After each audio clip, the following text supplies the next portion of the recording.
ಆತ್ಮೀಯ ಸ್ಪರ್ಧಾರ್ಥಿಗಳೇ, ತಮಗೆಲ್ಲರಿಗೂ MG friends ಅಕಾಡೆಮಿಗೆ ಸ್ವಾಗತ. ನಿಮ್ಮ ಹಂಬಲಕ್ಕೆ ನಮ್ಮ ಬೆಂಬಲ ಯಾವತ್ತೂ ಇದ್ದೇ ಇರುತ್ತದೆ.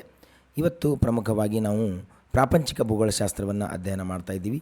ಈ ಪ್ರಾಪಂಚಿಕ ಭೂಗೋಳಶಾಸ್ತ್ರದ ಅಧ್ಯಯನದಲ್ಲಿ ಎರಡನೇ ಖಂಡವಾಗಿ ಆಫ್ರಿಕಾ ಖಂಡವನ್ನು ಅಭ್ಯಾಸ ಮಾಡಬೇಕಾಗಿದೆ. ಮೊದಲನೇ ಖಂಡವಾಗಿ ಏಷ್ಯಾ ಖಂಡವನ್ನು ಅಭ್ಯಾಸ ಮಾಡಿದ್ದೇವೆ. ಖಂಡಗಳ ಭೌಗೋಳಿಕ ವಿಸ್ತೀರ್ಣಕ್ಕೆ ಅನುಗುಣವಾಗಿ ನಾವು ಅಭ್ಯಾಸ ಮಾಡ್ತಾ ಸಾಗೋಣ.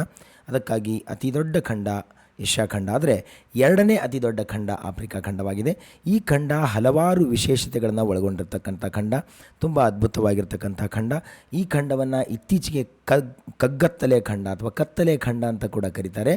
ಅದು ಯಾವ ಕಾರಣಕ್ಕೆ ಅಂದರೆ ಅಲ್ಲಿ ಕಪ್ಪು ಜನರು ಇರೋದರಿಂದ, ಕಪ್ಪು ಜನಾಂಗ ವಾಸವಾಗಿರೋದರಿಂದ ಅಲ್ಲ, ಬದಲಾಗಿ ಪ್ರಸ್ಥಭೂಮಿಗಳು ಸಮುದ್ರದ ತೀರದವರೆಗೂ ಮತ್ತು ಉತ್ತರದಲ್ಲಿ ಬರ್ತಕ್ಕಂಥ ಯಾವುದು ಸಹರಾ ಮರುಭೂಮಿ ಇದುವರೆಗೂ ಭಾಳ ಇತ್ತೀಚಿನ ಕಾಲಘಟ್ಟದಲ್ಲಿ ಸಿಕ್ಕಿರ್ತಕ್ಕಂಥವಾಗಿರೋದ್ರಿಂದ ಇದನ್ನು ಕತ್ತಲೆ ಖಂಡ ಅಂತ ಕೂಡ ಸಂಬೋಧಿಸುವುದು ಉಂಟು. 54 ದೇಶಗಳನ್ನು ಒಳಗೊಂಡಿರ್ತಕ್ಕಂಥ ಬೃಹತ್ತಾದ ಬಹಳ ದೊಡ್ಡ ರೂಪದ ಖಂಡವೆಂದರೆ ಅದು ಆಫ್ರಿಕಾ ಖಂಡ. ಈ ಖಂಡದ ಪ್ರಮುಖವಾಗಿ ಈ ಖಂಡದಲ್ಲಿ ಬರ್ತಕ್ಕಂಥ ಈ ಖಂಡದ ಸ್ಥಾನ ಏನು, ಈ ಖಂಡದ ವಿಸ್ತೀರ್ಣ ಎಷ್ಟು, ಈ ಖಂಡದ ಭೌಗೋಳಿಕ ಸನ್ನಿವೇಶ ಏನು ಮತ್ತು ಪ್ರಾಕೃತಿಕ ಲಕ್ಷಣಗಳು ಹೇಗಿವೆ ಈ ಖಂಡದಲ್ಲಿ. ಅದಷ್ಟೇ ಅಲ್ಲದೆ ಈ ಖಂಡದ ಅಂದರೆ ಆಫ್ರಿಕಾ ಖಂಡದ ಪ್ರಮುಖ ನದಿ ವ್ಯವಸ್ಥೆಗಳು ಏನು. ನಮ್ಮ ನೈಲ್ ನದಿ ಬಗ್ಗೆ ಅಭ್ಯಾಸ ಮಾಡಬೇಕಾಗಿದೆ. ತುಂಬ ಅದ್ಭುತವಾದ ನದಿ, ದೊಡ್ಡದಾದ ನದಿ, ಉದ್ದವಾದ ನದಿ, ತುಂಬ ಅದ್ಭುತವಾಗಿ ಅಭ್ಯಾಸ ಮಾಡೋಣ ನಾವೆಲ್ಲ.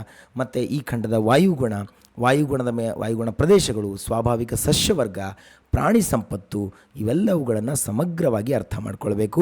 ಅದಷ್ಟೇ ಅಲ್ಲದೆ ಈ ಖಂಡದಲ್ಲಿ ಅಂದರೆ ಆಫ್ರಿಕಾ ಖಂಡದಲ್ಲಿ ವ್ಯವಸಾಯ ಹೇಗೆ ನಡೆಯುತ್ತೆ, ಇಲ್ಲಿ ಇರ್ತಕ್ಕಂಥ ಪ್ರಮುಖ ಕೈಗಾರಿಕೆಗಳು ಯಾವುವು, ಇಲ್ಲಿ ಕಂಡುಬರ್ತಕ್ಕಂಥ ಬೆಲೆ ಬಾಳುವ ಖನಿಜಗಳು ಯಾವುವು, ಆಫ್ರಿಕಾದ ಜನಸಂಖ್ಯೆ ಎಷ್ಟು ಮತ್ತು ಆ ಜನಸಂಖ್ಯೆ ಈ ಖಂಡದ ವಿವಿಧ ಭಾಗಗಳಲ್ಲಿ ಯಾವ ರೂಪದಲ್ಲಿ ಹಂಚಿಕೆಯಾಗಿದೆ ಮತ್ತು ಜನಸಾಂದ್ರತೆ ಎಷ್ಟು ಅಂತಕ್ಕಂಥ ಎಲ್ಲ ಅಂಶಗಳನ್ನು ಈ ಖಂಡದ ಅಡಿಯಲ್ಲಿ ನಾವು ಅಭ್ಯಾಸ ಮಾಡ್ತಾ ಹೋಗೋಣ.